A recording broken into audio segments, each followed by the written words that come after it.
So the creative process, you know this, from the first idea to the final product is a long process. It's super iterative, lots of refinement, blood, sweat, tears, and years.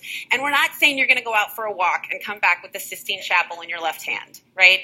So what frame of the creative process did we focus on? Just this first part, just brainstorming, coming up with a new idea. So we actually ran 4 studies with a variety of people. You were either walking indoors or outdoors. And we all found the same, all of these studies found the same conclusion. I'm only going to tell you about one of them today.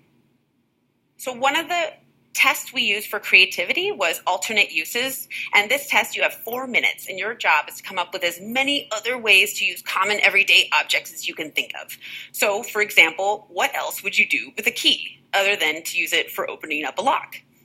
Clearly, you could use it as a third eyeball for a giraffe, right? Maybe. That's sort of interesting, kind of new, but is it creative? So people came up with many ideas as they could, and we had to decide, is this creative or not?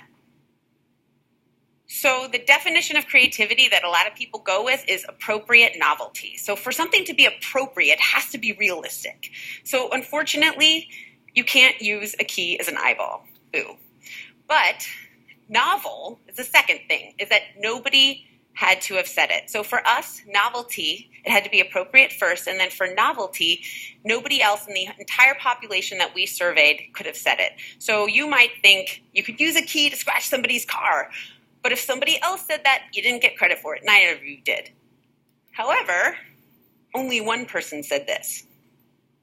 If you were dying and it were a murder mystery, and you had to carve the name of the murderer into the ground with your dying words. So one person said this. And it's a creative idea because it's appropriate and it's novel. So you either did this test and came up with ideas while you were seated or while you were walking on a treadmill.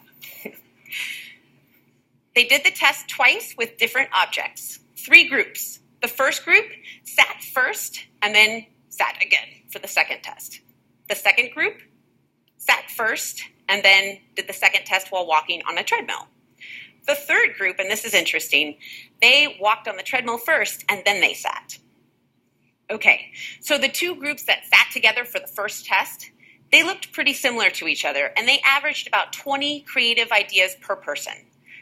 The group that was walking on the treadmill did almost twice as well. And they were just walking on a treadmill in a windowless room. So, remember, they took the test twice. The people who sat twice for that second test, they didn't get any better. Practice didn't help. But these same people who were sitting and then went on the treadmill got a boost from walking. Here's the interesting thing.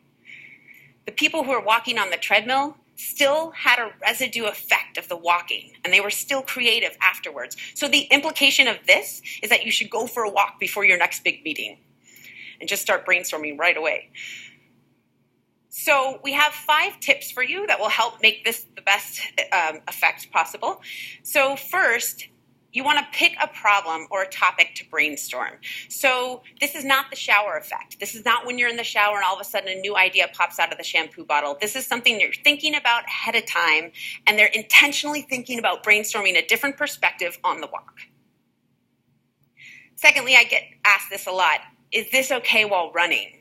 Well, the answer for me is that if I were running, the only new idea I would have would be to stop running. So... But if running for you is a comfortable pace, good. So it turns out whatever physical activity is not taking a lot of attention. So just walking at a comfortable pace is a good choice. Also, you want to come up with as many ideas as you can. So one key of creativity is to not lock on that first idea. Keep going. Keep coming up with new ones and until you pick 1 or 2 to pursue. You might worry that you don't want to write them down because what if you will forget them? So the idea here is to speak them. Everybody was speaking their new ideas. So you can put your headphones on and record through your phone and then just pretend you're having a creative conversation, right? Because the act of writing your idea down is already a filter. You're going to be like, is this good enough to write down? And then you write it down. So just speak as many as you can and record them and think about them later. And finally, don't do this forever, right? If you're on the walk and that idea is not coming to you, come back to it later at another time. So I think we're coming up on a break right now. So I have an idea. Why don't you grab a leash and take your thoughts for a walk? Thank you.